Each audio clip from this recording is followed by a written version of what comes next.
One of the biggest problems that we have that no one talks about until it happens, so we want to guide people, right, is the final walkthrough. Ted, I know one of the biggest things, and we were talking about it before the show started, is buyers will go into the final walkthrough. This is the final walkthrough before the closing. Usually do it the morning of closing or the night before.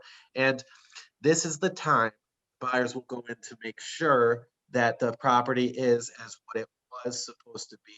Like no extra holes in the wall, no missing heating system. The appliances are there, not switched out.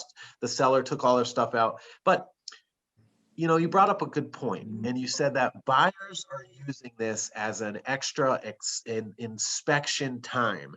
Can you explain what you meant by that?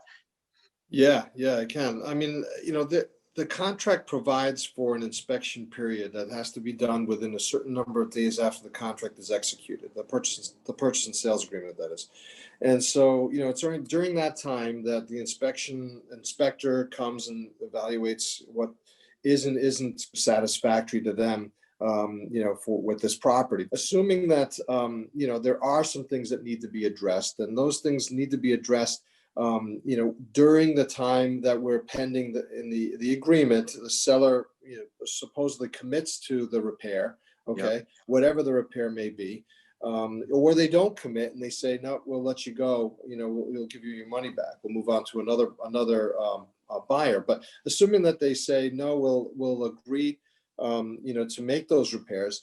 The repairs are made.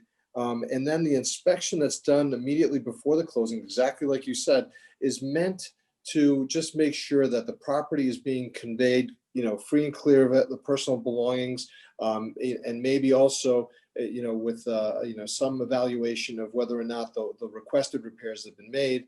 But it's not meant, and this is really important, not meant to like rehash everything that they haven't picked up in an initial inspection of the property. Now, Ted, when something like that happens, what do you typically do?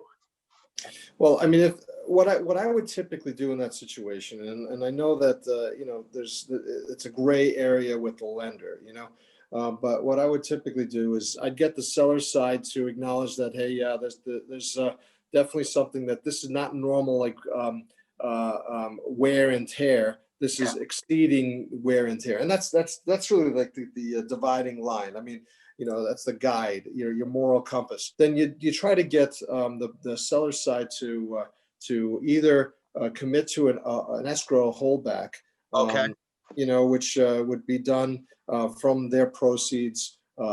Typically you set it up so that there's an agreement that is worked up between the parties, where there's sufficient monies set aside and time to make the necessary repair if there is one.